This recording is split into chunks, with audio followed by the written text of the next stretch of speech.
ਸਤਨਾਮ ਵਾਹਿਗੁਰੂ ਸਾਹਿਬ JIO. ਰਾਜਨ ਮੈਂ ਤੂੰ ਰਾਜਾ ਕਹੀਐ, ਭੂ ਮਨ ਮੈਂ ਭੂਮਾ। ठाकुर मैं ठकुराई तेरी, को मन सिर को माँ। पिता मेरो बड़ो धनी अगम्मा, उस्तत कवन करी जय। करते पेख रह बिसम्मा। पिता मेरो बड़ो धनी अगम्मा, उस्तत कवन करी जय। करते पेख रह बिसम्मा। जुगो जुग अटल शब्द सतगुरु धन धन गुरु ग्रंथ साहिब जी, गुरु पातशाह जी की अजीम अपार बख्शिश। सवेर समय असी सत्संगत माण पा रहे हैं। अजे हुणे अरदास की शमूलीयत के नाल जो अज का गुरबचन गुरवाक है, हुक्मनामे के रूप में सानू तामीर होया है। भाई साहब अजे हुणे उहदा पाठ सानू सरवण करवा रहे सी। अगलेरे बनते समय विच इन्हां गुरवाकां दी असीं व्याख्या करांगे। सो आओ मर्यादित ढंग दे नाल इन्हां बचनां दी व्याख्या विवेचना प्रारंभ करने वास्ते मैनूं इजाजत देनी, कह देना जी वाहिगुरू जी का खालसा वाहिगुरू जी की फतेह। ये जो पावन बचन है 3 श्लोक एक पौड़ी के रूप में है। इतों ये वार प्रारंभ हो रही है जो समुचा सिरनावा बनता है इस पावन बचन का। वडहंस की वार महला चौथा, लल्ला बहलीमा की धुन गावनी। एक ओंकार सतगुर प्रसाद। फिर प्रारंभता हो रही है श्लोक महला तीजा। जो ये सारा टाइटल आ वडहंस राग विच गुरु रामदास महाराज द्वारा उचित की गई वार है। भाव जड़ियाँ पौड़ियाँ ने ये गुरु रामदास साहब दियाँ उचित कीतियां ने। अगे जिक्र आया लल्ला बहलीमा की धुन गावनी। ये इस किस्म के धुनां दे संकेत जिहड़े ने ये 9 वारां ते मिलते हैं। टोटल साडे कोल गुरु ग्रंथ साहिब विच 22 वारां ने। 22 वारां दे विचों 9 वारां ये धुनां दे सिरनामे लैके बैठियां ने। ਇਹਦੇ ਵਿੱਚ ਕੀ ਹੈ कि गुरु साहब ने जो पंजाब की फिजा ਦੇ ਵਿੱਚ उस दरियावां की धरती ਦੇ जो आम बोली जाने वाली भाषा बोली ਸੀਗੀ, ਉਹਦੇ ਵਿੱਚ सच का संदेश लोगों को मुहैया कराया लोक कल्याण हित। तो सच्चाई है कि गुरु ग्रंथ साहब का जिहड़ा वड्डा मुहावरा है वो पंजाबी है, पर ये नाल नाल 18 रीजनल लैंगुएजिस जिहदे च मराठी, बंगाली, अवधी, मैथिली, ब्रज, फारसी, अरबी, संस्कृत, पाली सारियां तुहानूं मिल जाणगियां। मिक्सचर मिल जाएगा। जे समुची भाषा नूं कहा जाए तो समुची भाषा ये साडे विद्वान सज्जन कहते हैं सधुकड़ी, साधां दी खिचड़ी। भाव एक ऐसी लैंगुएज जिहदे च सारे रीजन नूं कवर किया जाता है, पर लिखावट का जिहड़ा स्टाइल आ वो गुरमुखी है। इसका कारण भी ये सीगा क्योंकि जिहड़ियां 2 मेन भाषावां सीगियां फारसी ते दूसरी संस्कृत, ये दोनों 2 तबके डोमीनेट करते सीगे। फारसी क्योंकि ये सरकारी जबान सीगी तो उस रूप दे विच आ रही सी, तो उन्होंने जो कंट्रोल करते सीगे वो काजी मुलाने तो उन्होंने स्कूल करते सी। अक्सर ये हुंदा सी जिहड़े लोग उत्थे उन्हां कोल पढ़न लई जांदे सीगे तो उन्हां दी अपणियां कंडीशनस हुंदियां सीगियां। गैर मुसलमानां नूं भी पढ़न दिंदे सी कई वार, पर जे कोई पढ़ने च बड़ा काबिल हुंदा सी ਤੇ ਉਹਦਾ ਸਭ ਤੋਂ ਪਹਿਲਾਂ ਫੋਕਸ ਇਹ ਹੁੰਦਾ ਸੀ ਕਿ ਕਨਵਰਜਨ ਕਰ ਲਈ ਜਾਏ, ਜਿਹਦੇ 'ਚ ਅਸੀਂ ਸਰਦਾਰ ਸ਼ਹਿਬਾਜ਼ ਸਿੰਘ ਤੇ ਸੁਬੇਗ ਸਿੰਘ ਚਰਖੜੀਆਂ ਤੇ ਚੜ੍ਹਨ ਵਾਲਾ ਉਹ ਪੂਰਾ ਪ੍ਰਸੰਗ ਪੜ੍ਹਦੇ ਹਾਂ। ਉਹ ਬੱਚਾ ਹੀ ਕਾਬਲ ਸੀ ਇਤਨਾ ਜ਼ਿਆਦਾ ਕਿ ਜਿਹੜਾ ਮੌਲਵੀ ਪੜ੍ਹਾ ਰਿਹਾ ਹੈ ਲਾਹੌਰ ਦੇ ਵਿੱਚ, ਉਹਨੂੰ ਮਹਿਸੂਸ ਹੋਇਆ ਇਹਦੀ ਇਤਨੀ ਜ਼ਿਆਦਾ ਪਕੜ ਹੈ ਜ਼ਬਾਨ 'ਤੇ, ਬੜਾ ਇੰਟੈਲੀਜੈਂਟ ਆ, ਇਹ ਡੈਫੀਨੇਟਲੀ ਬਹੁਤ ਵੱਡੇ ਸਰਕਾਰੀ ਅਹੁਦੇ 'ਤੇ ਪਹੁੰਚੇਗਾ। ਬਾਪ ਆਲਰੇਡੀ ਦਾ ਕੋਤਵਾਲ ਲਿਆ, ਕਿਉਂ ਨਾ ਇਹ ਕੰਮ ਹੋਏ, ਇਹਦੇ ਨਾਲ ਆਪਣੀ ਬੇਟੀ ਦਾ ਰਿਸ਼ਤਾ ਕਰਕੇ ਇਹਨੂੰ ਦਮਾਦ ਬਣਾ ਲਵਾਂ ਆਪਣਾ। ਪਰ ਬਣਾ ਕਿਵੇਂ ਸਕਦਾ ਆ, ਕਿਉਂਕਿ ਤੇ ਗੈਰ ਮੁਸਲਮਾਨ ਹੈ, ਇਸ ਕਰਕੇ ਪਹਿਲਾਂ ਕੀਤਾ ਜਾਏ, ਇਹਨੂੰ ਪ੍ਰੇਰਿਆ ਜਾਏ, ਮੁਸਲਮਾਨ ਬਣਾ ਲਾ ਇਹਨੂੰ। ਸੋ ਇਹੋ ਜਿਹੀ ਕਨਵਰਜਨ ਇਹ ਆਮ ਰਹੀ ਉਸ ਕਿਸਮ ਦੇ ਵਿੱਚ। ਖੈਰ, ਜਿਹੜੀ ਬਾਤ ਕਹਿਣ ਲੱਗਾ ਸੀਗਾ ਕਿ ਫਿਰ ਜਿਹੜੇ ਆਮ ਲੋਕ ਸੀਗੇ ਉਹਨਾਂ ਨੂੰ ਸਿੱਖਿਅਤ ਕਰਨ ਦਾ ਤਰੀਕਾ ਢੰਗ ਕੀ ਹੋਏ। ਫਿਰ ਗੁਰੂ ਬਾਬਾ ਜੀ ਨੇ ਗੁਰਮੁਖੀ ਅੱਖਰ, ਲੋਕਾਂ ਦੀ ਭਾਸ਼ਾ ਨੂੰ ਉਹਨੂੰ ਸਹੀ ਪੈਰਾਂ ਸਿਰ ਕਰਨ ਵਾਸਤੇ ਅੱਖਰ ਇਜ਼ਾਫੀਅਤ ਕੀਤੀ, ਉਹਦੇ 'ਚ ਉਹਨੂੰ ਮੋਡੀਫਿਕੇਸ਼ਨ ਕੀਤੀ, ਉਹਨੂੰ ਮੋਡੀਫਾਈ ਕੀਤਾ, ਉਹਨੂੰ ਅੱਖਰ ਪ੍ਰੋਵਾਈਡ ਕਰਾਏ। ਸੋ ਇਹ ਗੁਰਮੁਖੀ ਅੱਖਰਾਂ ਦੇ ਵਿੱਚ ਇਹ ਜਿਹੜੀ ਸਾਰੀ ਗੁਰਬਾਣੀ ਤੁਹਾਨੂੰ ਲਿਖੀ ਮਿਲਦੀ ਹੈ, ਤੇ ਇਹਦਾ ਪ੍ਰਚਾਰ ਪ੍ਰਸਾਰ ਉਸ ਲੈਵਲ 'ਤੇ ਹੁੰਦਾ ਹੈ। ਪਰ ਇਹਦੇ ਨਾਲ ਦੀ ਨਾਲ ਜਿਹੜਾ ਪੰਜਾਬ ਦਾ ਕਲਚਰ ਸੀ, ਜਿਹਦੇ 'ਚ ਕਈ 100 ਸਾਲਾਂ ਤੋਂ ਲੋਕ ਰਹਿ ਰਹੇ ਸੀਗੇ, ਉਹਦੇ ਅੰਦਰ ਕਾਫੀ ਚੀਜ਼ਾਂ ਐਸੀਆਂ ਸੀਗੀਆਂ ਜਿਹੜੀਆਂ ਕੁਝ ਪ੍ਰੇਰਨਾ ਦਿੰਦੀਆਂ ਸੀਗੀਆਂ, ਜਿਨ੍ਹਾਂ ਦੇ ਵਿੱਚੋਂ ਕੁਝ ਚੰਗਾ ਲੱਭ ਸਕਦਾ ਸੀਗਾ। ਜਿਵੇਂ ਸੰਗੀਤਕ ਧੁਨਾਂ, ਗੁਰੂ ਬਾਬਾ ਜੀ ਨੇ ਦੇਖਿਆ ਕਿ ਕੁਝ ਐਸੀਆਂ ਧੁਨਾਂ ਤੇ ਕੁਝ ਐਸੀਆਂ ਧੁਨਾਂ ਦੇ ਪਿੱਛੇ ਦਾਸਤਾਵਾਂ ਨੇ ਜਿਹੜੀਆਂ ਮਨੁੱਖ ਨੂੰ ਚੰਗੇਰਾ ਬਣਨ ਵਾਸਤੇ ਪ੍ਰੇਰ ਸਕਦੀਆਂ ਨੇ। ਜਿਵੇਂ ਟੁੰਡੇ ਅਸਰਾਜ ਕੀ ਧੁਨ ਆਸਾ ਕੀ ਵਾਰ ਤੋਂ ਪਹਿਲਾਂ ਪੜ੍ਹੀ ਜਾਂਦੀ ਹੈ, ਉਹ ਸਿਰਨਾਮੇ ਦੇ ਵਿੱਚ ਇਹ ਧੁਨ ਤੇ ਆਸਾ ਕੀ ਵਾਰ ਗਾਉਣ ਦੀ ਗੱਲ ਹੋਈ ਹੈ। ਜਾਂ ਅਸੀਂ ਪੜ੍ਹਦੇ ਹੈਗੇ ਹਾਂ ਚੰਦਰਵੜਾ ਸੋਹੀਆਂ ਕੀ ਧੁਨ, ਜਾਂ ਅਸੀਂ ਪੜ੍ਹਦੇ ਹਾਂ ਮੂਸੇ ਕੀ ਧੁਨ। ਹੁਣ ਇਹ ਧੁਨਾਂ ਜਿਹੜੀਆਂ ਨੇ ਐਕਚੁਅਲੀ ਉਹ ਵਕਤ ਦੇ ਲੋਕ ਕਾਫੀਏ 'ਚ ਐਸੇ ਕਿੱਸੇ ਗਾਥਾਵਾਂ ਮਕਬੂਲ ਹੋਈਆਂ, ਜਿਨ੍ਹਾਂ ਨੂੰ ਬਾਅਦ ਵਿੱਚ ਗਵਈਆਂ ਨੇ ਕਵਿਤਾਵਾਂ ਵਿੱਚ ਪਾ ਕੇ ਤੇ ਅਲਗੋਜ਼ਿਆਂ ਤੇ ਢੱਡਾਂ ਤੇ ਗਾਇਆ। ਸੋ ਗੁਰੂ ਬਾਬਾ ਜੀ ਨੇ ਕਿਹਾ ਵਗਾਓ, ਉਹਨਾਂ ਧੁਨਾਂ ਨੂੰ ਬੇਸ ਬਣਾ ਲਓ, ਪਰ ਆਹ ਸ਼ਬਦ ਅਲਫਾਜ਼ ਗਾਓ, ਇਹਨਾਂ ਨਾਲ ਕਲਿਆਣ ਹੋਏਗਾ। ਇੱਥੇ ਗੱਲ ਆਈ ਹੈ ਲੱਲਾਂ ਬਹਿਲੀਮਾ ਕੀ ਧੁਨ ਗਾਵਣੀ। ਹੁਣ ਲੱਲਾਂ ਬਹਿਲੀਮਾ ਸਿਰਫ ਟੂਕ ਮਾਤਰ ਬਿਆਨ ਕਰਾਂ, ਲੱਲਾ ਬਹਿਲੀਮਾ ਕੌਣ ਸੀਗੇ? ਕਾਂਗੜੇ ਦੇ ਇਲਾਕੇ ਦੇ 2 ਰਾਜਪੂਤ ਰਾਜੇ ਸੀ, ਛੋਟੀਆਂ ਰਿਆਸਤਾਂ ਦੇ ਮਾਲਕ। ਉਹਦੇ 'ਚ ਹੁੰਦਾ ਹੈ ਕਿ ਦੋਵੇਂ ਭਰਾ ਸੀਗੇ, ਕਿਉਂਕਿ ਇੱਕੋ ਬਾਪ ਦੀ ਔਲਾਦ ਸੀ, ਪਰ ਸੀਗੇ ਰਾਜੇ। ਤੇ ਉਹ ਹੋਇਆ ਇਹ ਕਿ ਬਹਿਲੀਮਾ ਲੱਲਾਂ ਦੇ ਕਹਿੰਦੇ ਨੇ ਕਿ ਇਲਾਕੇ ਦੇ ਵਿੱਚ ਸੋਕਾ ਪੈ ਗਿਆ, ਡਰਾਊਟ ਵਰਗੀ ਸਿਚੁਏਸ਼ਨ ਬਣ ਗਈ, ਫਸਲ ਵਗੈਰਾ ਕੋਈ ਹੋ ਨਹੀਂ ਸਕਦੀ। ਬਹਿਲੀਮਾ ਦੇ ਇਲਾਕੇ 'ਚ ਪਾਣੀ ਆ, ਨਹਿਰ, ਉੱਥੋਂ ਨਹਿਰ ਲੰਘਦੀ ਹੈ, ਤੇ ਉਹਨੇ ਉੱਤੋਂ ਪਾਣੀ ਕਿਹਾ ਵੀ ਭਾਈ ਮੈਨੂੰ ਪਾਣੀ ਪ੍ਰੋਵਾਈਡ ਕਰ ਦੇ। ਉਹ ਕਹਿੰਦਾ ਮਿਲ ਜਾਏਗਾ, ਪਾਣੀ ਦੀ ਕਿਹੜੀ ਗੱਲ ਹੈ, ਪਾਣੀ ਦੇ ਦਿਆਂਗੇ। ਪਰ ਇਹ ਥੋੜ੍ਹਾ ਕਿ ਪਾਣੀ ਫ੍ਰੀ 'ਚ ਮਿਲੇਗਾ। 2 ਰਿਆਸਤਾਂ ਨੇ, ਦੋਨਾਂ ਰਿਆਸਤਾਂ ਨੂੰ ਮਤਲਬ ਆਪੋ ਆਪਣੇ ਹਕੂਕ ਜਿਹੜੇ ਨੇ ਉਹ ਸਾਂਭਣੇ ਚਾਹੀਦੇ ਨੇ। ਬਹੁਤ ਸਾਰੀਆਂ ਚੀਜ਼ਾਂ ਸਮਝਣ ਵਾਲੀਆਂ ਨੇ ਹਰ ਚੀਜ਼ ਵਿੱਚੋਂ ਹੀ। ਪੰਜਾਬ ਦੀ ਜਿਹੜੀ ਟ੍ਰੈਜਡੀ ਰਹੀ ਹੈ ਪਿੱਛੇ ਇੰਨੇ ਮਤਲਬ ਪਿਛਲੇ ਇੰਨੇ ਦਰਜਨ ਸਾਲਾਂ ਤੋਂ, ਇਹੀ ਹੈ ਕਿ ਇਹਦੇ ਕੋਲ ਸਭ ਤੋਂ ਵੱਡਾ ਜਿਹੜਾ ਨੈਚੁਰਲ ਸੋਰਸ ਸੀ ਪਾਣੀ ਸੀਗਾ, ਉਹਦੀ ਲੁੱਟ ਹੋਈ। ਉਸ ਲੁੱਟ ਵਿੱਚੋਂ ਹੀ ਸਭ ਕੁਛ ਜਿਹੜਾ ਹੈਗਾ, ਜਦੋਂ ਉਹਦੀ ਬਰਖਲਾਫਤ ਕੀਤੀ ਗਈ ਸਾਰੀ, ਤੋਂ ਸਾਰਾ ਇੱਕ ਨਵਾਂ ਮਸਲਾ ਖੜਾ ਕਰ ਦਿੱਤਾ ਗਿਆ। ਮਸਲਾ ਤਾਂ ਪਹਿਲੇ ਲੈਵਲ 'ਤੇ ਹੀ ਸੀ ਨਾ, ਪੰਜਾਬ ਦੀ ਕਿਸਾਨੀ ਨੂੰ ਪਾਣੀ ਇਹਦਾ ਹੱਕ ਦਾ ਚਾਹੀਦਾ ਹੈਗਾ, ਬਸ ਇਸ ਤੋਂ ਵੱਡਾ ਕੋਈ ਮਸਲਾ ਨਹੀਂ ਸੀਗਾ ਸ਼ੁਰੂ ਵਿੱਚ। ਫਿਰ ਉਹ ਹੌਲੀ ਹੌਲੀ ਰੂਪ ਵਟਾਂਦਾ ਕਿਤੇ ਪਹੁੰਚ ਗਿਆ। ਖੈਰ, ਜਦੋਂ ਉਹਨੇ ਕਿਹਾ ਕਿ ਪਾਣੀ, ਕਹਿੰਦਾ ਪਾਣੀ ਤਾਂ ਮਿਲ ਜਾਏਗਾ, ਪਰ ਇਹਦੇ ਵਿੱਚ ਸਾਨੂੰ ਕੀ ਮਿਲੇਗਾ? ਇਹ ਤੈਅ ਹੋਇਆ ਕਿ 6ਵਾਂ ਹਿੱਸਾ ਫਸਲ ਦਾ ਤੁਹਾਨੂੰ ਦਿਆਂਗੇ, ਕਿਉਂਕਿ ਪਾਣੀ ਤੁਹਾਡੇ ਕੋਲ ਆਉਣਾ ਹੈ, ਜ਼ਮੀਨ ਸਾਡੀ, ਕਿਸਾਨ ਸਾਡਿਆਂ ਨੇ ਮਿਹਨਤ ਕਰਨੀ ਹੈ, 5 ਹਿੱਸੇ ਇਹਨਾਂ ਦੇ ਹੋਣਗੇ, 6ਵਾਂ ਤੁਹਾਡਾ ਹੋਏਗਾ। ਉਹ ਕਹਿੰਦੇ ਠੀਕ ਹੈ, ਪਾਣੀ ਦੇਤਾ, ਫਸਲ ਹੋਈ ਬੜੀ ਵਧੀਆ। ਫਸਲ ਹੋਈ ਤਾਂ ਉਹ ਕਹਿਣ ਲੱਗੇ ਵੀ ਭਾਈ ਹੁਣ ਲਿਆਓ ਸਾਡਾ 6ਵਾਂ ਹਿੱਸਾ। ਫਿਰ ਐਵੇਂ ਹੁੰਦਾ ਨਾ ਵੀ ਭਾਈ ਤਬ ਸਮਾਂ ਔਰ ਥਬ ਸਮਾਂ ਔਰ ਹੈ, ਤੁਸੀਂ ਹਿਸਟਰੀ 'ਚ ਪੜ੍ਹਦੇ ਸਾਰੀ ਗੱਲ। ਫਿਰ ਜਦੋਂ ਕਿਹਾ ਸਿੱਖਾਂ ਨੇ, ਉਹ ਕਹਿੰਦੇ ਨਹੀਂ ਤਬ ਸਮਾਂ ਔਰ ਥਬ ਸਮਾਂ ਔਰ ਹੈ, ਹੁਣ ਨਹੀਂ ਤੁਹਾਡੀ ਗੱਲ ਸੁਣੀ ਜਾ ਸਕਦੀ। ਐਗਜ਼ੈਕਟਲੀ ਇਹੋ ਬਾਤ ਹੋਈ। ਉਹ ਕਹਿਣ ਲੱਗਾ ਨਾ ਹੁਣ ਨਹੀਂ ਭਾਈ, ਉਸ ਟਾਈਮ ਸੀਗਾ, ਅਸੀਂ ਉਦੋਂ ਪਾਣੀ ਚਾਹੀਦਾ ਸੀ, ਲੈ ਲਿਆ, ਹੁਣ ਤੁਸੀਂ ਆਪਣੀ ਨਹਿਰ ਦਾ ਪਾਣੀ ਆਪਣੇ ਕੋਲ ਰੱਖੋ, ਅਸਾਂ ਤੁਹਾਨੂੰ ਇੱਕ ਅਨਾਜ ਦਾ ਦਾਣਾ ਨਹੀਂ ਦੇਣਾ। ਉਹਨੇ ਕਿਹਾ ਤੇ ਵੀ ਟਰੀਟ ਕਰਨ ਵਾਲੀ ਗੱਲ ਹੈ ਇਹ, ਤੇ ਸਾਨੂੰ ਚੀਟ ਕਰਨ ਵਾਲੀ ਗੱਲ ਹੈ, ਤੇ ਅਨਐਕਸੈਪਟੇਬਲ ਹੈ।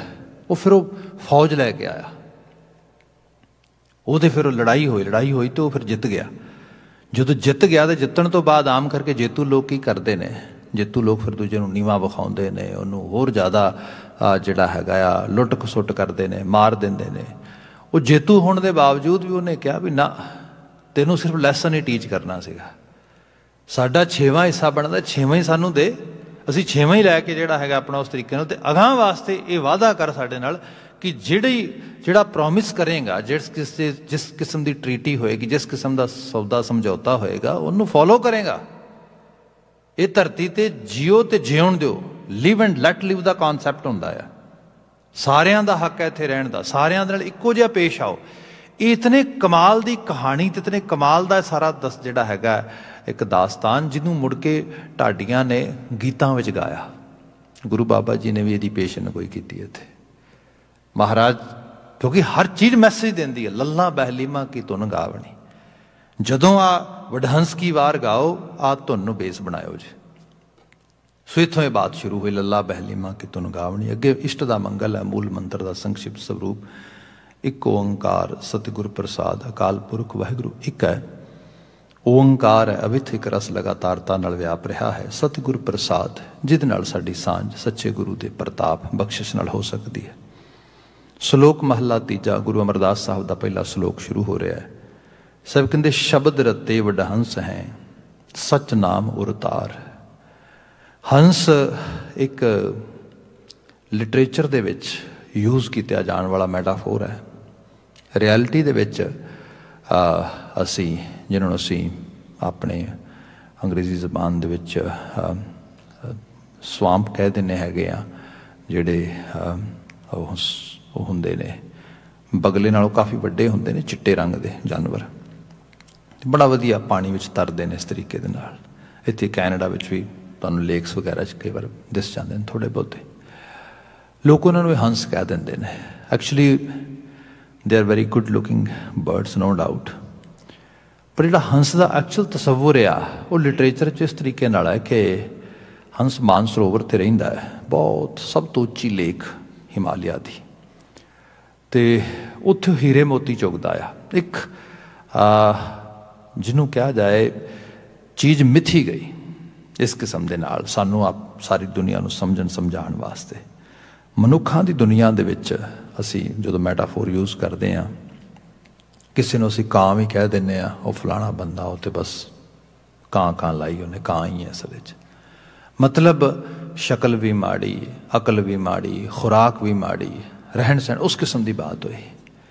कोई किसी असीं कहने बगला, बगला क्यों भाई, शक्ल सूरत ठीक है पर जिहड़ा अंदर बिरती है वो बड़ी माड़ी है, मतलब बगले वर्गी पखंडी है, हिपोक्रेट है। या फिर कई बार कहने हंस, हाँ हंस है भाई, शक्ल सूरत भी चंगी है, बाहर आर दिख भी चंगी है, नीयत भी बड़ी चंगी है, साफ गो है, जीवन दे विच गुणा तो बिना कुछ है ही नहीं गा, शुभ गुण ने, रहन सहन खान पीन आर खुराक सब भली है, हंस है। हंस दे विच भी वडहंस सब तो उचेरा, जिहदे च चिट्टे दिन दे दोपहर दे विच भी तुसीं कोई जीवन च दाग ना लभ सको, उन्होंने वडहंस कहा जाता है। ये मैटाफोर है। गुरु साहब कहिंदे वडहंस कौन होंदे ने, कौन होंदे ने वो गुरमुख, किहड़े ने वो मनुख जिन्हां दा जीवन इहो जिहा होएगा। बाबा जी कहंदे शब्द रते वडहंस हैं, जिहड़े शब्द नाल लबरेज हो गए, रत गए, शब्द दे नाल आत्मसात हो गए। शब्द नाल आत्मसात होना, देखो गुरबाणी है, पढ़ोगे गुरबाणी गाओगे, बड़ी कमाल की गल है। नितनेम करना, बाणी पढ़नी, कीर्तन करना, कीर्तन सुनना, ये सब चीज़ां ने, पर यह रटना नहीं गा, ये एक एक्ट है। दूसरा की है, इनू समझ लेना। हुण बंदा कोई समझदा भी है थोड़ा बहुता, बाणी ये कह रही है, बाणी कह रही है कि भाई देखो सबनी छाला मारियां करता करे सोए, बंदा आपो अपनी एफर्ट पाउंदा, पर करन कराउण वाला अकाल पुरख, अगर भरोसा उत्ते रखो। बंदा कहंदा कि बाणी ये कहिंदी है भी भाई बोलीए सच धर्म झूठ ना बोलीए, जो गुर दस्सै वाट मरीदां जोलीए, झूठ नहीं बोलना चाहिए। बाणी कहंदी हक पराया नानका उस सूबर सुगाए, पराए हक नहीं मारने चाहिए। बाणी कहंदी कूड़ बोल मुरदार खाए, कदी किसी का हक मारने वास्ते कूड़ कुचज नहीं बोलना चाहिए। इहो जिहियां चीज़ां बंदा ज्ञान आ जाए। पर हुण ਇਹ ਗੱਲਾਂ ਦਾ ਪਤਾ ਵੀ ਹੈ, ਬੋਲਦਾ ਵੀ ਹੈ, ਕਹਿ ਵੀ ਲੈਂਦਾ, ਦੱਸਦਾ ਵੀ ਹੈ, ਲਿਖ ਵੀ ਲੈਂਦਾ, ਸਮਝਾ ਵੀ ਲੈਂਦਾ। ਪਰ ਫਰਕ ਉਦੋਂ ਪੈਂਦਾ ਜਦੋਂ ਅਪਲਾਈ ਕਰਨ ਦੀ ਗੱਲ ਆਉਂਦੀ ਹੈ। ਜਿੱਥੇ ਕਿਤੇ ਅਪਲਾਈ ਕਰਨ ਦੀ ਗੱਲ ਆਉਂਦੀ ਉੱਥੇ ਫਿਰ ਉਹ ਚੂਕ ਜਾਂਦਾ। ਅਜੇ ਵੀ ਵੱਡਾ ਹੰਸ ਨਹੀਂਗਾ, ਰੱਤਾ ਨਹੀਂਗਾ ਅਜੇ। ਜਿਹਨੂੰ ਰਤਨਾ ਆ ਜਾਏ, ਜਿਹੜਾ ਉਹਦੇ ਵਿੱਚੋਂ ਉਹਦੇ ਵਰਗਾ ਹੋ ਜਾਏ, ਜੋ ਸ਼ਬਦ 'ਚ ਬਿਆਨ ਕੀਤਾ ਜਾਂਦਾ ਹੈ ਉਹ ਜੀਵਨ ਵਿੱਚ ਆ ਜਾਏ, ਉਹ ਵੱਡਾ ਹੰਸ ਹੈ। ਬਾਤ ਹੋ ਰਹੀ ਸ਼ਬਦ ਰੱਤੇ ਵੱਡਾ ਹੰਸ ਹੈ, ਜਿਹਨਾਂ ਨੂੰ ਸ਼ਬਦ ਜੀਣਾ ਆ ਗਿਆ, ਕਮਾਣਾ ਆ ਗਿਆ, ਜੀਵਨ ਦੇ ਵਿੱਚੋਂ ਸ਼ਬਦ ਦੀ ਸਿੱਖਿਆ ਰਿਫਲੈਕਟ ਹੋਣੀ ਸ਼ੁਰੂ ਹੋ ਗਈ। ਸ਼ਬਦ ਰੱਤੇ ਵੱਡਾ ਹੰਸ ਹੈ, ਸੱਚ ਨਾਮ ਉਰਤਾਰ। ਫਿਰ ਐਸੀ ਜਗ੍ਹਾ 'ਤੇ ਜਿਹੜਾ ਨਾਮ ਹੈ ਸੱਚ ਦਾ, ਉਰਤਾਰ, ਉਹਨਾਂ ਦੇ ਉਰ ਵਿੱਚ, ਉਰ ਕੰਠ ਨੂੰ ਕਹਿੰਦੇ ਨੇ, ਕੰਠ ਪਰੋਇਆ ਜਾਏਗਾ। ਭਾਵੇਂ ਉਹ ਜੈਸੀ ਮਰਜ਼ੀ ਹਾਲਤ ਹੋਏ, ਜਿਵੇਂ ਅਸੀਂ ਹਿਊਮਨ ਸਾਈਕੋਲੋਜੀ 'ਚ ਕਹਿੰਦੇ ਹਾਂ ਨਾ ਕਿ ਚੀਜ਼ਾਂ ਅਸੀਂ ਕਿਸ ਤਰੀਕੇ ਨਾਲ ਕਰਦੇ ਹਾਂ। ਕਈ ਵਾਰ ਸਾਨੂੰ ਹੁੰਦਾ ਹੈ ਕਿ ਅਸੀਂ ਅਨਕੌਂਸ਼ੀਅਸ ਅਨਕੰਪੈਟੀਬਲ ਹੁੰਦੇ ਹਾਂ। ਬੰਦਾ ਅਗਿਆਨੀ ਹੈ, ਅਮੂੜ ਹੈ, ਅਤੇ ਪਤਾ ਵੀ ਨਹੀਂ ਮੈਂ ਅਗਿਆਨੀ ਹਾਂ। ਇਹ ਅਵਸਥਾ ਵੀ ਹੁੰਦੀ ਹੈ। ਜਿਹੜੀ ਕੰਟੈਂਟਮੈਂਟ ਹੈ ਨਾ, ਜਿਹਨੂੰ ਅਸੀਂ ਸੰਤੋਖ ਦੀ ਬਿਰਤੀ ਕਹਿੰਦੇ ਹਾਂ, ਕਹਿੰਦੇ ਨੇ ਪਸ਼ੂ ਫੁੱਲੀ ਕੰਟੈਂਟ ਹੈਗਾ, ਫੁੱਲੀ ਕੰਟੈਂਟਮੈਂਟ ਹੈ ਉਹਦੇ ਕੋਲ। ਰੀਜ਼ਨ ਕੀ ਹੈ? ਉਹਨੂੰ ਪਤਾ ਹੀ ਨਹੀਂ ਜਾਗਰਤੀ ਕੀ ਹੁੰਦੀ ਹੈ।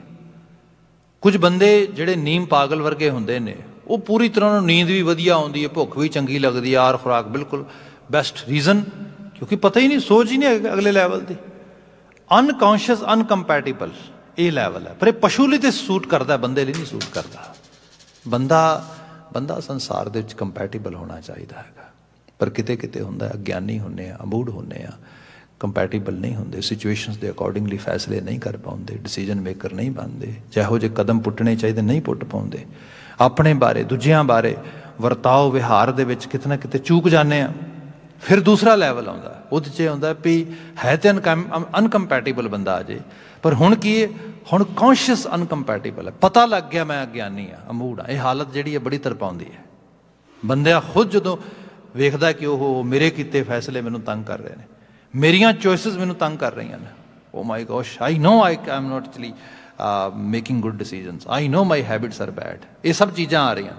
ਆਈ know my thinking is actually giving me problem. I know I'm not able to actually process good things inside me. ਸੋ ਇਸ ਕਿਸਮ ਦੀਆਂ ਚੀਜ਼ਾਂ ਆ ਗਈਆਂ। ਹੁਣ ਕੌਂਸ਼ੀਅਸ ਅਨਕੰਪੈਟੀਬਲ। ਫਿਰ ਅਗਲਾ ਲੈਵਲ ਆਉਂਦਾ, ਬੰਦਾ ਕਹਿੰਦਾ ਜੇ ਪਤਾ ਲੱਗ ਗਿਆ ਗਿਆਨੀ ਹੈ, ਅਮੂੜ ਹੀ ਹੈ, ਤੇ ਕੰਮ ਕਰ, ਕੁਛ ਹਿੰਮਤ ਕਰ। ਫਿਰ ਉਹ ਹਿੰਮਤ ਕਰਦਾ, ਤੇ ਹਿੰਮਤ ਕਰਕੇ ਪਤਾ ਹੀ ਕਰਦਾ ਹੁਣ ਹੋ ਗਿਆ ਕੌਂਸ਼ੀਅਸ ਕੰਪੈਟੀਬਲ। ਹਾਂ, ਹੁਣ ਉਹ ਐਫਰਟ ਵੀ ਪਾਉਂਦਾ ਆ, ਤੇ ਐਫਰਟ ਪਾ ਕੇ ਜਾਗਰਤ ਵੀ ਹੋ ਗਿਆ ਵੀ ਹਾਂ ਇਹ ਚੀਜ਼ਾਂ ਨੇ। ਪਰ ਇਹ ਆਈਡੀਅਲ ਨਹੀਂ ਗਾ। ਇਹ ਮਾੜਾ ਜਿਹਾ ਨਜ਼ਰ ਹਟੀ ਨਹੀਂ, ਸੱਜੇ ਖੱਬੇ ਹੋਇਆ ਨਹੀਂ, ਦੁਬਾਰਾ ਫਿਰ ਬੰਦਾ ਕਿਸੇ ਲੈਵਲ 'ਤੇ ਵੀ ਜਾ ਕੇ ਅਨਕੰਪੈਟੀਬਲ ਹੋ ਸਕਦਾ ਹੈ। ਕੌਂਸ਼ੀਅਸ ਬਿਲਕੁਲ ਅਵੇਅਰ ਰਹਿ ਕੇ ਕਿੰਨਾ ਕੁ ਸਮਾਂ ਆਪਣੇ ਆਪ ਨੂੰ ਵਾਰ-ਵਾਰ ਦੱਸ ਕੇ ਚੰਗੇ ਕੰਮ ਕਰੇਗਾ। ਆਈਡੀਅਲ ਪਤਾ ਕੀ ਹੈ? ਫਿਰ ਧਿਆਨ ਨਾਲ ਦੇਖਿਓ। ਪਹਿਲਾ ਲੈਵਲ ਹੈਗਾ ਅਨਕੌਂਸ਼ੀਅਸ ਅਨਕੰਪੈਟੀਬਲ, ਦੂਸਰਾ ਹੈਗਾ ਕੌਂਸ਼ੀਅਸ ਅਨਕੰਪੈਟੀਬਲ, ਤੀਸਰਾ ਹੈਗਾ ਕੌਂਸ਼ੀਅਸ ਕੰਪੈਟੀਬਲ। ਐਕਚੁਅਲੀ ਆਈਡੀਅਲ ਹੈ ਅਨਕੌਂਸ਼ੀਅਸ ਕੰਪੈਟੀਬਲ। ਬਿਲਕੁਲ ਅਨਕੌਂਸ਼ੀਅਸ ਲੈਵਲ 'ਤੇ ਹੀ ਸੁਤੇ ਸਿੱਧ, ਸੁੱਤੇ ਪਏ ਨੂੰ ਸੁਪਨਾ ਵੀ ਮਾੜਾ ਨਾ ਆਵੇ, ਅੱਖਾਂ ਬੰਦ ਕਰਕੇ ਵੀ ਤੁਰੇ ਤੇ ਸਹੀ ਤੁਰੇ, ਕੋਈ ਕਿਸੇ ਕਿਸਮ ਦੀ ਬਾਤ ਨਾ ਹੋਏ। ਇਹ ਹੈ ਉਰਤਾਰ, ਜਦੋਂ ਸੱਚ ਦਾ ਨਾਮ ਉਰ ਵਿੱਚ ਆ ਗਿਆ, ਅੰਦਰ ਆ ਗਿਆ। ਹੁਣ ਚਾਹ ਕੇ ਵੀ ਮਾੜਾ ਕੰਮ ਨਹੀਂ ਹੋ ਸਕੇਗਾ। ਕੋਈ ਜਿੰਨਾ ਜੈਸਾ ਮਰਜ਼ੀ ਮਾਹੌਲ ਹੋਏ, ਨਿੰਦਿਆ ਦਾ, ਬਖੀਲਗੀ ਦਾ, ਅਲਾਮਤ ਦਾ, ਨਸ਼ਿਆਂ ਦਾ, ਜੈਸਾ ਮਰਜ਼ੀ, ਉਹ ਕੌਲ ਦੇ ਫੁੱਲ ਦੀ ਤਰ੍ਹਾਂ ਖਿੜੇਗਾ ਵਿੱਚ। ਇਹ ਵੱਡਾ ਹੰਸ ਹੈ ਨਾ ਕਮਾਲ, ਕੈਸਾ ਮੈੜਾ ਬੋਰ ਹੈ। ਦੇਖੋ ਗੁਰੂ ਅਮਰਦਾਸ ਮਹਾਰਾਜ ਬਿਆਨ ਕਰਦੇ, ਸ਼ਬਦ ਰੱਤੇ ਵੱਡਾ ਹੰਸ ਹੈ, ਸੱਚ ਨਾਮ ਉਰਤਾਰ। ਇਹ ਹੈ ਸੱਚ ਨਾਮ ਉਰਤਾਰ, ਜਿਹਨੇ ਸੱਚ ਦੇ ਨਾਮ ਨੂੰ ਇਸ ਰੂਪ ਵਿੱਚ ਉਰ ਦੇ ਵਿੱਚ ਧਾਰਨ ਕਰ ਲਿਆ। ਅਗਲਾ ਬਚਨ ਲਿਖਿਆ, ਸੱਚ ਸੰਗ੍ਰਹਿ ਸਦ ਸੱਚ ਰਹਿ। ਫਿਰ ਇਸ ਬਿਰਤੀ ਦੇ ਵਿੱਚ ਆਇਆ ਹੋਇਆ ਇਨਸਾਨ ਜਿਹੜਾ ਆ, ਸੱਚ ਸੰਗ੍ਰਹਿ ਇਕੱਠਾ ਕਰਦਾ ਹੈ। ਅਸੀਂ ਸਭ ਦੇਖੋ, ਸਿਰਫ ਅਸੀਂ ਰੋਕੜ ਨਹੀਂ ਇਕੱਠਾ ਕਰਦੇ, ਇਹ ਤਾਂ ਮਿੱਟੀ ਹੈ ਸਾਰੀ, ਮਤਲਬ ਮਿੱਟੀ ਨਾਲ ਪਲੇ ਕਰ ਰਹੇ ਹਾਂ, ਸਾਰੀ ਮਿੱਟੀ 'ਚੋਂ ਆਏ, ਹਰ ਧਾਤ ਤੇ ਮਿੱਟੀ 'ਚ ਮਿਲ ਜਾਣੀ ਹੈ। ਬੰਦਾ ਜੀਵਨ ਦੀਆਂ ਯਾਦਾਂ, ਖਿਆਲ, ਸੋਚਾਂ, ਇਹ ਸਭ ਕੁਝ ਇਕੱਠਾ ਕਰਦਾ। ਸਾਡੀ ਸਭ ਤੋਂ ਵੱਡੀ ਪੂੰਜੀ ਸਾਡੀ ਮੈਮਰੀਜ਼ ਹੁੰਦੀਆਂ ਨੇ। ਜਿਹੋ ਜਿਹੀਆਂ ਮੈਮਰੀਜ਼ ਨੇ, ਬੰਦਾ ਉਸੇ ਕਿਸਮ ਦਾ ਬੰਦਾ ਬਣ ਜਾਂਦਾ। ਜਿਵੇਂ ਅਸੀਂ ਕਹਿੰਦੇ ਨਾ ਬੱਚਿਆਂ ਨਾਲ ਟਾਈਮ ਸਪੈਂਡ ਕਰੋ, ਪ੍ਰੋਡਕਟਿਵ ਟਾਈਮ ਸਪੈਂਡ ਕਰੋ, ਕ੍ਰੀਏਟਿਵ ਟਾਈਮ ਸਪੈਂਡ ਕਰੋ, ਮੈਮਰੀਜ਼ ਬਿਲਡ ਕਰੋ ਉਹਨਾਂ ਦੀਆਂ। ਇਹ ਸਭ ਤੋਂ ਵੱਡੀ ਉਹਨਾਂ ਦੀ ਦੌਲਤ ਹੋਏਗੀ, ਪ੍ਰੋਪਰਟੀ ਹੋਏਗੀ। ਬੱਚਿਆਂ ਨੂੰ ਐਜੂਕੇਟ ਕਰਨਾ, ਬੱਚਿਆਂ ਨੂੰ ਤਾਲੀਮ ਯਾਫਤਾ ਕਰਨਾ, ਸਿਹਤਯਾਬ ਕਰਨਾ, ਇਹ ਸਭ ਠੀਕ ਹੈ, ਇਹ ਸਭ ਚੀਜ਼ਾਂ ਜ਼ਰੂਰੀ ਨੇ। ਪਰ ਖੁਸ਼ੀ ਜਿਹੜੀ ਹੈ, ਜੀਵਨ ਦਾ ਅਸਲ ਜਿਹੜਾ ਪ੍ਰਾਪਤੀ ਹੈ, ਅਸਲ ਜਿਹੜੀ ਸੈਟਿਸਫੈਕਸ਼ਨ ਹੈ, ਉਹ ਇਹਨਾਂ ਚੀਜ਼ਾਂ 'ਚੋਂ ਨਹੀਂ ਮਿਲਦੀ। ਉਹ ਤਾਂ ਮਿਲਦੀ ਜਦੋਂ ਪਿੱਛੇ ਪਿਛੋਕੜ 'ਚੋਂ ਝਾਤ ਮਾਰਦਾ, ਤੈਨੂੰ ਲੱਗਦਾ ਹਾਂ ਕੈਸੀ ਜ਼ਿੰਦਗੀ ਜੀ ਹੈ, ਮੈਂ ਦੁਬਾਰਾ ਫਿਰ ਜੀਆਂ। ਕਿਵੇਂ ਜੀਆਂ? ਹੁਣ ਬੱਚਾ ਆਪ ਤੇ ਨਹੀਂ ਬਣ ਸਕਦਾ, ਅਗਾਂਹ ਬੱਚੇ ਪੈਦਾ ਕਰਦਾ, ਉਹਨਾਂ ਬੱਚਿਆਂ 'ਚ ਜੀਆਂਗਾ। ਇੱਥੋਂ ਫਿਰ ਗ੍ਰਸਤ ਆਉਂਦਾ ਆ, ਫਿਰ ਆਪ ਤੇ ਨਹੀਂ ਉਸ ਲੈਵਲ 'ਤੇ ਆਉਂਦਾ। ਫਿਰ ਲੱਗਦਾ ਹਾਂ ਮੈਂ ਵਾਪਸ ਕਿਵੇਂ, I have to pay back ਕਿਵੇਂ ਕਰਾਂਗਾ? ਮੈਂ ਮਾਂ ਬਾਪ ਦੀ ਸੇਵਾ ਕਰਾਂਗਾ, ਭੈਣ ਭਰਾਵਾਂ ਦੀ ਸੇਵਾ ਕਰਾਂਗਾ। ਇੱਥੋਂ ਸੋਸਾਇਟੀ ਬਣਦੀ ਹੈ। ਅਦਰਵਾਈਜ਼ ਇਹੋ ਜਿਹੇ ਸਟਰਕਚਰ 'ਚ ਅੱਜ ਅਸੀਂ ਜਾ ਰਹੇ ਹਾਂ। ਤੁਸੀਂ ਦੇਖੋ ਸਾਡੇ ਇਸ ਮੁਲਕ ਦੇ ਵਿੱਚ, ਕੈਨੇਡੀਅਨ ਸੋਇਲ ਦੀ ਮੈਂ ਗੱਲ ਕਰਦਾ ਹਾਂ, people who believe in married life they are in minority 'ਚ ਆ ਗਏ ਨੇ ਲੋਕ। ਫੈਮਿਲੀ ਲਾਈਫ ਨੂੰ ਲੋਕ ਤਰਜੀਹ ਨਹੀਂ ਦਿੰਦੇ, ਕਹਿੰਦੇ family life is hell, I don't want to go that side. Reason ਕੀ ਹੋ ਗਿਆ? ਕਿਉਂਕਿ ਜਿਹੜੀਆਂ ਮੈਮਰੀਜ਼ ਕੈਰੀ ਕੀਤੀਆਂ ਨੇ ਇਤਨੀਆਂ ਵਧੀਆ ਨਹੀਂ ਹੈਗੀਆਂ। ਬੰਦੇ ਨੂੰ ਲੱਗਦਾ ਵੀ ਉਹ ਜੋ ਮੈਂ ਜਿਹੋ ਜਿਹਾ ਬਚਪਨ, ਜਿਹੋ ਜਿਹਾ ਜੀਵਨ ਮੈਂ ਜੀ, I don't want to actually allow anybody else to live this kind of life. No, that's not. ਹੁਣ ਆਹ ਜਿਹੜੀ ਹਾਲਤ ਆ, ਇਸ ਹਾਲਤ ਵਿੱਚੋਂ ਸੋਸਾਇਟੀ ਕੈਸੀ ਬਣੇਗੀ? ਐਵੇਂ ਨਹੀਂ ਲੋਕੀ ਗੰਨਾਂ ਚੱਕੀਆਂ ਤੋਂ ਬੰਦੇ ਮਾਰਤੇ ਫਲਾਣੀ ਥਾਂ ਤੇ, ਕਿਸੇ ਸਿਨਾਗੋਗ 'ਚ ਵੜ ਗਿਆ, ਕੋਈ ਕਿਸੇ ਗੁਰਦੁਆਰੇ 'ਚ ਵੜ ਗਿਆ, ਕੋਈ ਸੜਕ 'ਤੇ ਜਾਂਦਿਆਂ ਮਾਰਨ ਲੱਗ ਗਏ। ਮਤਲਬ ਕਿਤੇ ਕੋਈ ਸਿਵਲ ਵਾਰ ਚੱਲ ਰਹੀ ਹੈ, ਕੋਈ ਕਿਤੇ ਸਰਕਾਰਾਂ ਦੀ ਪ੍ਰੋਬਲਮ ਆ, ਕੁਝ ਹੋਰ ਸਮੱਸਿਆ ਆ, ਕੁਝ ਕਿਸੇ ਪੁਰਾਣੀ ਰਿਬੈਲਰੀ ਚੱਲ ਰਹੀ ਆ, ਉੱਥੇ ਤਾਂ ਮੰਨਿਆ ਵੀ ਚਲੋ ਇਹੋ ਜਿਹੀ ਵਾਇਲੈਂਸ ਹੋ ਰਹੀ ਸਾਰਾ ਕੁਝ। ਪਰ ਜਿਹੜੀ ਇੱਕ ਡਿਵੈਲਪ ਨੇਸ਼ਨ ਆ, ਜਿੱਥੇ ਖਾਣ ਪੀਣ ਰਹਿਣ ਸਹਿਣ ਦੀ ਮੌਜ ਆ, ਹਰ ਤਰ੍ਹਾਂ ਦੀ ਅਪਰਚੁਨਿਟੀ ਅਵੇਲੇਬਲ ਹੈ, ਲਾ ਐਂਡ ਆਰਡਰ ਹੈ, ਉੱਥੇ ਵੀ ਇਹੋ ਜਿਹੀ ਹਾਲਤ ਆ ਭਈ ਇਹੋ ਜਿਹੀ ਫਰਸਟ੍ਰੇਸ਼ਨ ਆ ਰਹੀ ਹੈ। ਇਹੋ ਜਿਹੀਆਂ ਯਾਦਾਂ ਕੈਰੀ ਕਰੇ ਹੋਏ ਬਸ਼ਰ ਇਨਸਾਨ ਤੁਰੇ ਫਿਰਦੇ ਨੇ, ਜਿਨ੍ਹਾਂ ਨੂੰ ਲੱਗਦਾ ਵੀ ਉਹ ਮੇਰੀ ਤਾਂ ਦੁਨੀਆ ਬਹੁਤ ਮਾੜੀ ਹੈ। ਕਿਹੜੀ ਮਾੜੀ ਹੈ? ਜਿਹੜੀ ਮੈਂ ਕੈਰੀ ਕੀਤੀ ਹੈ। ਇਸ ਕਰਕੇ ਇਹੋ ਜਿਹੀ ਦੁਨੀਆ ਮੈਂ ਤਾਂ ਨਫ਼ਰਤ ਕਰਦਾ, ਮੈਂ ਦੁਨੀਆ ਹੀ ਮਾਰ ਦੇਣੀ ਹੈ। ਆਹ ਬਿਰਤੀ ਆ ਰਹੀ।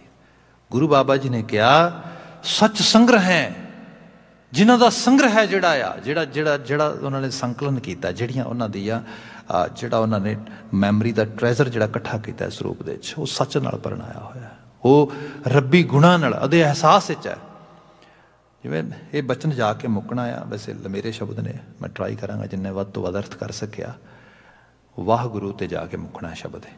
ਜਿਹੜੀ ਪੌੜੀ ਹੈ ਨਾ ਅਖੀਰ ਦੇ 'ਚ ਜਾ ਕੇ ਉਹ ਆ ਰਹੀ ਹੈ, ਸਭ ਆਖੋ ਸਤਿਗੁਰ ਵਾਹ ਵਾਹ, ਜਿਨ ਦਾਨ ਹਰ ਨਾਮ ਮੁਖ ਦੀਆ। ਸਾਰੇ ਆਓ ਰਲ ਕੇ ਵਾਹਿਗੁਰੂ ਨੂੰ ਵਾਹ ਵਾਹ ਆਖੀਏ, ਗੁਰੂ ਨੂੰ ਵਾਹ ਵਾਹ ਆਖੀਏ।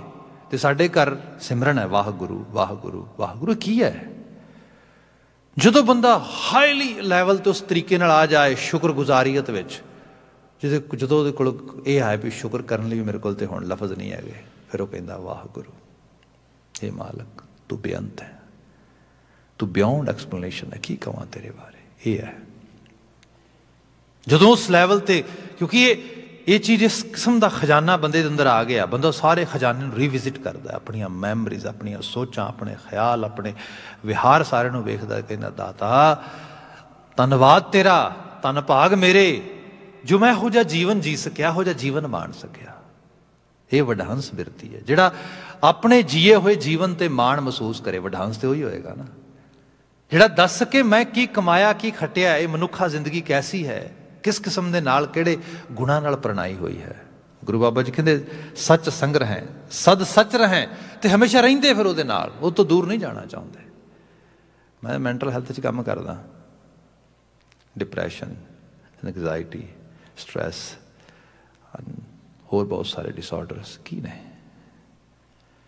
ਕੁਝ ਇਹੋ ਜਿਹੀਆਂ ਚੀਜ਼ਾਂ ਵਾਪਰੀਆਂ, ਇਹੋ ਜਿਹੀਆਂ ਘਟਨਾਵਾਂ, ਇਹੋ ਜਿਹੇ ਖਿਆਲ, ਇਹੋ ਜਿਹੀਆਂ ਚੀਜ਼ਾਂ, ਬੰਦਾ ਕਹਿੰਦਾ ਵੀ ਮੈਂ ਇਹਨਾਂ ਤੋਂ ਭੱਜ ਜਾਣਾ ਚਾਹੁੰਦਾ ਵਾਂ। I cannot live with them। ਜਾਏ ਕਿਵੇਂ? ਇਹ ਤੇ ਹੈ ਨਹੀਂਗਾ ਵੀ ਕੱਪੜਾ ਪਾਇਆ ਗਲ ਲਾ ਕੇ ਸੱਟ ਕੇ ਭੱਜ ਜਾਓਗੇ। ਇਹ ਤੇ ਯਾਦਾਂ ਨੇ, ਖਿਆਲ ਨੇ, ਸੋਚਾਂ ਨੇ। ਐਵੇਂ ਤੇ ਨਹੀਂ ਤੁਸੀਂ, you cannot build detachment just by saying no, I don't want them in my memory, I don't want them in my thoughts, no way। ਆਹ ਰੂਪ ਹੈ ਜਿਹੜਾ ਇਹ ਤੰਗ ਕਰਦਾ, ਇਹ ਡਰਾਉਂਦਾ ਹੈ, ਸਤਾਉਂਦਾ ਆ। जिथे बंदे स्पिरिचुअल साइड की इनलाइटमेंट आ गई, रोशनी आ गई, रोशन दिमाग हो गया, तो उस रोशनी चीज़ां इकट्ठियां हुई सारियां। बहुत कोई सपोज करो तुसीं छोटे छोटे बच्चों को किते समुंदर के कंढे लै जाओ, किते लै जाओ, वो सिप्पियां इकट्ठियां कर लेंदे, स्टोन इकट्ठे कर लेंदे, इहो जिहियां चीज़ां इकट्ठियां कर लेंदे। जे किते सपोज इहो जिहा कोई समुंदर का किनारा होए जिथे हीरे जवाहरात इहो जिहियां सोने दीयां डलियां खिलरियां होण, उत्थे उत्थे किसी जोहरी नूं लै जाओ, वो भी इकट्ठा करेगा। वो की करेगा? सिप्पियां, घोगे, पत्थर नहीं, वो करेगा वो चीज़ां इकट्ठियां। एक्चुअली ये सारा जिहड़ा ये प्लॉट है ना जीवन, ये हर चीज़ मुयसर आ। ये सोना भी पिया, हीरे भी पे ने, जवाहरात भी पे ने, साडी दुनिया की गल करदे होए ये घोगे भी पे ने, पत्थर भी पे ने। की चुगोगे? जिहड़ी चीज़ चुगोगे वही खजाना बनेगा तुहाडा। जिहो जे कदम पुटोगे, जिहो जे काम करोगे, जिहो जिहा लोकां नाल वरताओ करोगे, जिहो जे ख्याल बनाओगे। गुरु बाबा जी ने कहा सच संग्रह सद सच रहें, सच है नाम प्यार। जो सच नूं संग्रह किया फिर सदा उस सच कोई सट्टन वास्ते है ही नहीं अंदर, जिन्होंने सुट पाया जाए, जिस तो क्या नफरत की जाए, सब अंदर शुद्ध ही शुद्ध पिया है। सच नाम प्यार, तो फिर इतना प्रेरदा होर सच नाल प्यार पा, होर प्यार पा। सदा निर्मल मैल ना लग गई, हंस नूं कदी मैल नहीं लगती, वो बिल्कुल मैल रहत है, निर्मल है। सब कहते सदा निर्मल मैल ना लग गई, नदर कीती करतार। तो ये मेरी एफर्ट या मेरा कोई बहुत वड्डी चलाकी या मेरी कोई ये स्मार्टनेस नहीं हैगी। That is only grace of अकाल पुरख वाहिगुरू। ये तो ही है कि वह नदर कीती करतार, करतार ने नदर करके मेहरामत करके बख्शिया। नानक हौं तिन कै बलिहार ने जो अनदिन जपै मुरार। हे नानक कह मैं उन्हां तो सदा बलिहार जाना जो अनदिन जपै मुरार, जिहड़े हर वक्त मुर नां दे राखश नूं मारन वाले नूं जपदे ने। मुर नां दा राखश हंकार, हंकार नूं मारन वाले नूं जपदे ने, हौ मैं तो बाहर निकलदे ने। साडे ते वाहगुरू सिमरन बारे भी कहा जाता है, वाहगुरू गुरमंत्र है कदों जप हौ मैं खोई।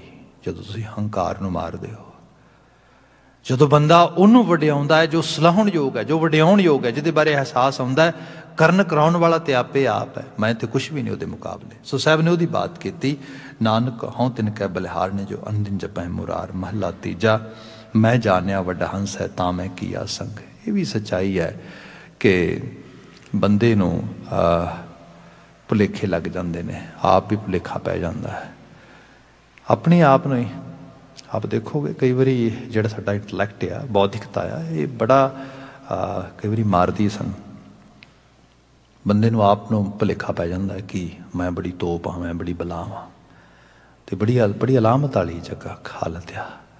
अज तो तुसीं साडे बहुत सारे, माफ़ी मंगांगा मैं तो आप अदना या मनुखा, पर सच्चाई की गल करनी बड़ी जरूरी होंदी है। तुहानूं बहुत सारे इहो जे धर्म के खेत्र च प्रचार वगैरह करने वाले बंदे मिल जाणगे जिहड़े कहणगे भी बस जो कहता ही बस यही अखीरला सच है, यही गल हो जाए।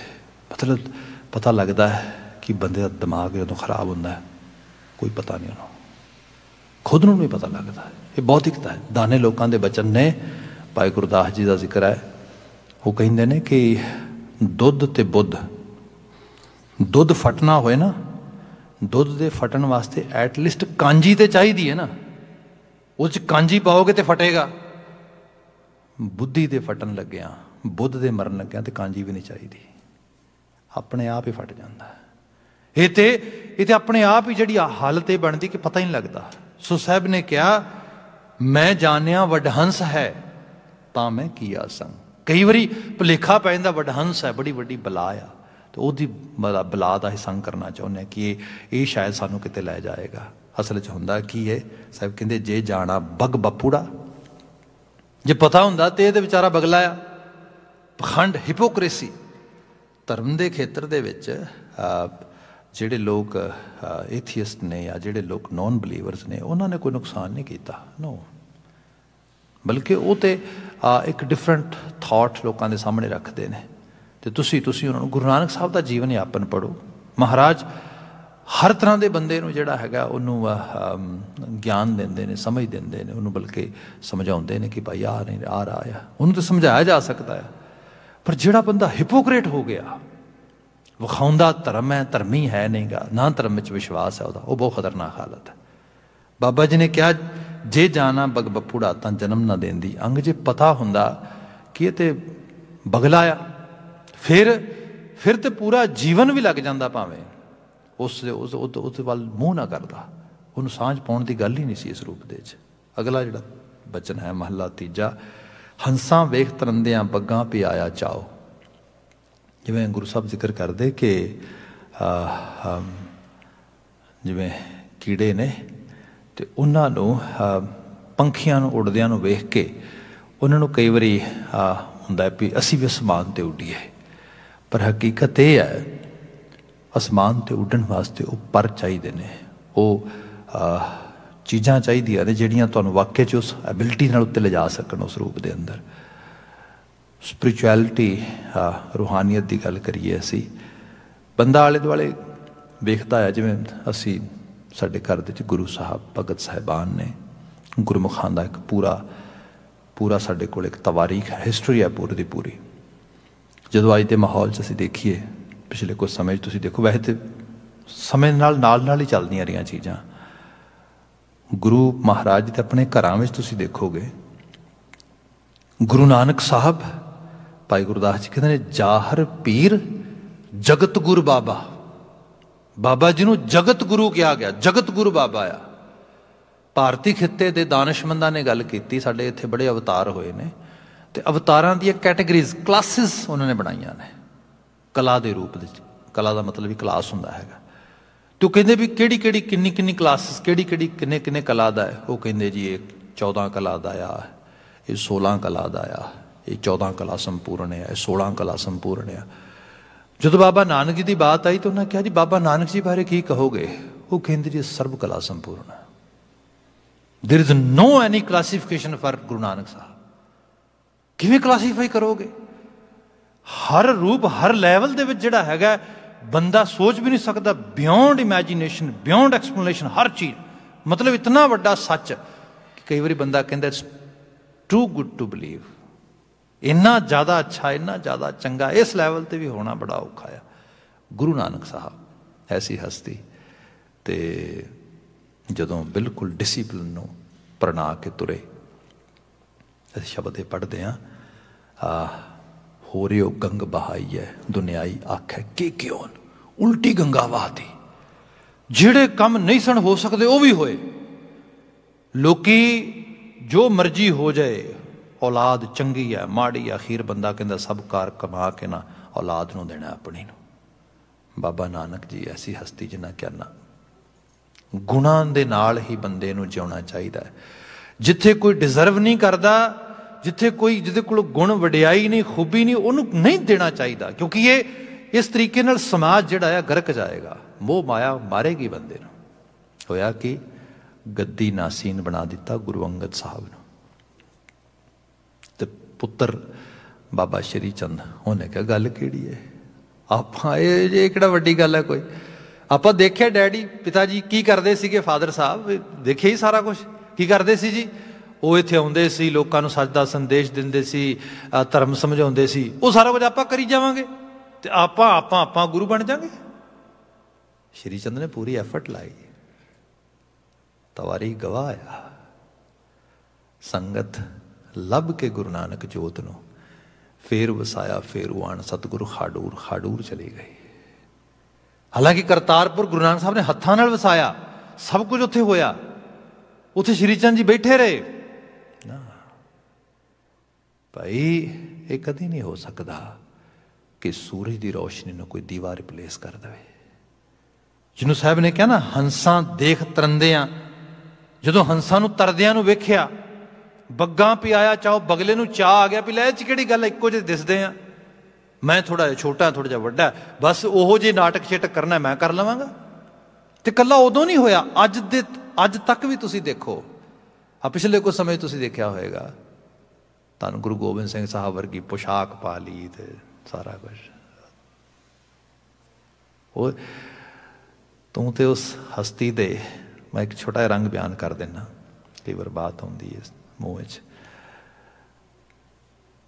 ਗੜੀ ਦੇ ਵਿੱਚ ਜੰਗ ਚੱਲ ਰਹੀ ਹੈ, ਕੱਚੀ ਗੜੀ ਤੋਂ ਬਾਹਰ ਜੰਗ ਹੋ ਰਹੀ ਮੈਦਾਨ ਚਮਕੌਰ ਦੇ ਮੈਦਾਨ ਦੇ ਵਿੱਚ, ਤੇ ਧੰਨ ਗੁਰੂ ਗੋਬਿੰਦ ਸਿੰਘ ਸਾਹਿਬ ਦੇ ਸਿੱਖ ਤੇ ਫਰਜੰਦ ਜੰਗ ਦੇ ਵਿੱਚ ਜੂਝ ਰਹੇ ਨੇ ਜਾ ਕੇ।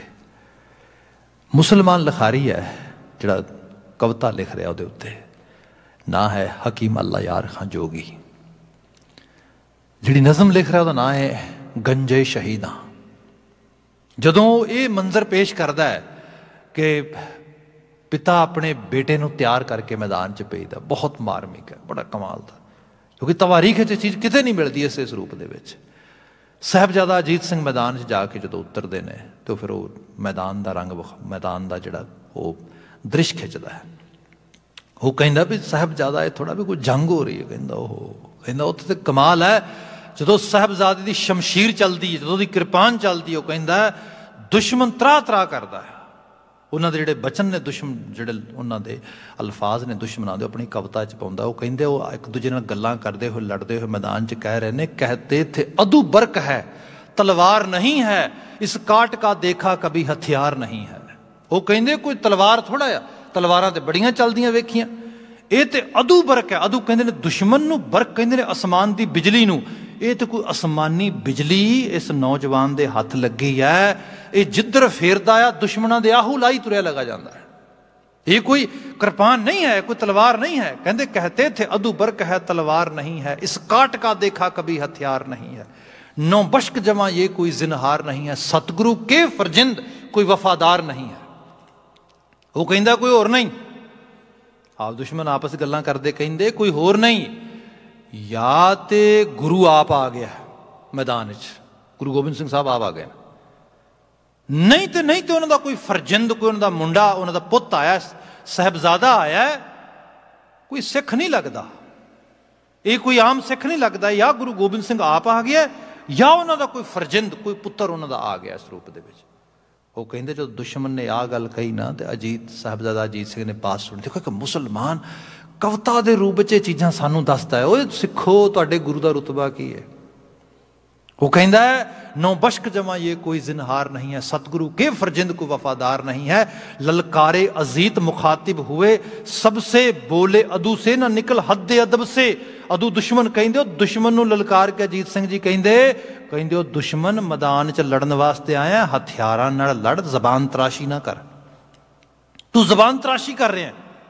वो कहते जबान तराशी की करती उन्हें, दुश्मन ने की किया? दुश्मन ने यह कह दिता कि गुरु गोबिंद सिंह आप घोड़े ते चढ़ के मैदान च आ गया। साहबजादा अजीत सिंह नूं यह गल परवान नहीं पई, उन्हें पता क्या उन्होंने अगले लफ्ज ने, कहते ललकारे अजीत मुखातिब हुए सबसे बोले अदू से ना निकल हद अदब से, सतगुरु गुरु गोबिंद के हम सर नहीं हम हैं। आ तू की कहता, सतगुरु गुरु गोबिंद सिंह साहब दे बराबर मैं? दुश्मन तू पागल हो गया है, तेनू पता भी गुरु गोबिंद सिंह साहब की ने? वो मैनू कहता तू मैं गुरु गोबिंद सिंह साहब दे बराबर है ना, सतगुरु गुरु गोबिंद के हम सर नहीं हम हैं, उनके तो काफे पा के बराबर नहीं हम हैं। काफे पा कहते ने जुत्ती दा थल्ला ते थल्ले लगे हुए मिट्टी दे रोए। साहबजादा अजीत सिंह कहता मैं ते गुरु गोबिंद सिंह साहब दी दे जुत्ती दे थल्ले लगन वाले रोयां दे बराबर भी नहीं। दुश्मन तो मैनू कह रहा मैं गुरु गोबिंद सिंह साहब दे बराबर हाँ, मैं सोचदा कैसे लोग होणगे। ये है जिन्होंने शायद पता ही नहीं असीं की कर रहे हैं, पोशाक पा के तो सारा कुछ हो, की नाटक करते हो। इनू साहब ने कहा कि हंसा वेख तरंदियां बग्गा पी आया चाओ। हंस तरदियां नूं वेख के बगले नूं लगा ओ नहीं मैं भी तर लांगा, इहदे च किहड़ी वड्डी गल आ। साहब कहंदे सच ये है, डुब मुए बग बपुड़े, डुब मुए, हुण डुब मरना की है। कुदरत बड़ी न्यायकार है, सानू लगता है कई बार पता नहीं की हो गया ना। अकाल पुरख वाहिगुरु का बनाया होया हुक्म, तो उस हुक्म तो कोई एक्सैप्शनल नहीं हैगा। अज जो लोग जेलों च बैठे ने, तोए हुई दुनिया भर दे विच हर चीज़, ये वक्त का मुहाज है अपना। ये बंदे नूं लगता है कि मैं पता नहीं की कर लवांगा। साहब महाराज कहंदे डुब मुए बग बपुड़े, फिर क्या सिर तल ऊपर पाओ। भाव ਜਦੋਂ ਪਾਣੀ ਦੇ 'ਚ ਤਰਨਾ ਹੈਗਾ ਬੜੇ ਬੈਲੈਂਸ ਨਾਲ ਤਰਨਾ ਹੁੰਦਾ ਹੈ। ਅਤੇ ਜਿਵੇਂ ਉਹ ਮੈਂ ਕਿਹਾ ਸਵਾਨ ਤਰਦਾ ਹੈਗਾ ਤਾਂ ਉਹ ਤਾਂ ਬੜੇ ਕਮਾਲ ਦੀ ਇਸ ਤਰੀਕੇ ਨਾਲ ਸਾਰੀ ਦੀ ਸਾਰੀ ਜਿਹੜਾ ਕਿ ਫਲਾਈਟ ਲੈਂਦਾ। ਅਤੇ ਜਿਹਨੂੰ ਨਹੀਂ ਪਤਾ ਫਿਰ ਉਹ ਕਹਿੰਦੇ ਨੂੰ ਪੁੱਠਾ ਹੋ ਜਾਂਦਾ। ਸੋ ਦੀ ਬਾਤ ਕੀਤੀ ਇਹਦੇ ਵਿੱਚ ਪੌੜੀ ਤੂੰ ਆਪੇ ਹੀ ਆਪ ਹੈ ਆਪ ਕਾਰਨ ਕੀਆ। ਬਾਕੀ ਅਕਾਲ ਪੁਰਖ ਵਾਹਿਗੁਰੂ ਤੇਰੀ ਤਾਰੀਫ ਕੀ ਕਰੀਏ, ਤੂੰ ਆਪ ਹੀ ਆਪ ਹੈ ਸਭ ਕੁਝ, ਤੂੰ ਹੀ ਸਭ ਕੁਝ ਕਰਾਉਣ ਵਾਲਾ ਹੈਗਾ। ਅਗਲਾ ਬਚਨ ਹੈ ਤੂੰ ਆਪੇ ਆਪ ਨਿਰੰਕਾਰ ਹੈ ਕੋ ਅਵਰ ਨਾ ਬੀਆ। हे ਨਿਰੰਕਾਰ ਤੇਰੇ ਬਰਾਬਰ ਕੋਈ ਨਹੀਂ, ਬੀਆ ਮੁਕਾਬਲਤਨ ਕੋਈ ਨਹੀਂ ਹੈਗਾ। ਤੂੰ ਕਰਨ ਕਾਰਨ ਸਮਰੱਥ ਹੈ, ਤੂੰ ਕਰੇ ਸੁਥੀਆ। ਤੂੰ ਹੀ ਜੋ ਕਰੇਗਾ ਉਹੀ ਹੋਏਗਾ। ਤੂੰ ਅਣਜ ਮੰਗਿਆ ਦਾਨ ਦੇਵਣਾ ਸਭਨਾ ਜੀਆਂ। ਤੇ ਇਤਨਾ ਬੇਅੰਤ ਹੈ, ਸਾਨੂੰ ਤੇ ਮੰਗਣ ਦਾ ਵੀ ਨਹੀਂ ਪਤਾ। ਤੂੰ ਤੇ ਬਿਨਾਂ ਮੰਗੇ ਸਭ ਦੇ ਰਿਹਾ ਹੈਗਾ। ਅਣ ਮੰਗਿਆ ਦਾਨ ਦੇਵਣਾ ਸਭਨਾ ਜੀਆਂ। ਤੇ ਸਾਨੂੰ ਕੱਲਿਆਂ ਨੂੰ ਸਭ ਨੂੰ। ਅਖੀਰਲਾ ਬਾਤ ਇਹ ਹੈ ਸਭ ਆਖੋ ਸਤਿਗੁਰੂ ਵਾਹ ਵਾਹ ਜਿਨ ਦਾਨ ਹਰ ਨਾਮ ਮੁਖ ਦੀਆ। ਭਾਈ ਸਾਰੇ ਰਲ ਕੇ ਉਸ ਗੁਰੂ ਨੂੰ ਸਤਿਗੁਰੂ ਨੂੰ ਵਾਹ ਵਾਹ ਆਖੋ ਜਿਹਨੇ ਸਾਰੀ ਨਵਾਜ਼ਿਸ਼ ਕਰਕੇ ਸਾਨੂੰ ਇਹੋ ਜਿਹੀ ਸਿੱਖਿਆ, ਇਹੋ ਜਿਹੀ ਸੋਚ, ਇਹੋ ਜਿਹਾ ਵਿਰਸਾ, ਇਹੋ ਜਿਹੀ ਵਿਰਾਸਤ, ਇਹੋ ਜਿਹਾ ਜੀਵਨ ਬਖਸ਼ਿਆ ਹੈਗਾ। ਸਾਹਿਬ ਰਹਿਮਤ ਕਰਨ ਆਲਮੀ ਵਾਕਿਆ 'ਚੋਂ ਚੰਗੇਰੀ ਪ੍ਰੇਰਣਾ ਮਿਲੇ। ਇੰਨੀਆਂ ਕੁ ਬੇਨਤੀਆਂ ਨਾਲ ਖਿਮਾ ਭੁੱਲਾਂ ਗਲਤੀਆਂ ਨਾਲ ਚਤਾਰਿਓ ਕਹਿ ਦੇਣਾ ਜੀ। ਵਾਹਿਗੁਰੂ ਜੀ ਕਾ ਖਾਲਸਾ ਵਾਹਿਗੁਰੂ ਜੀ ਕੀ ਫਤਿਹ।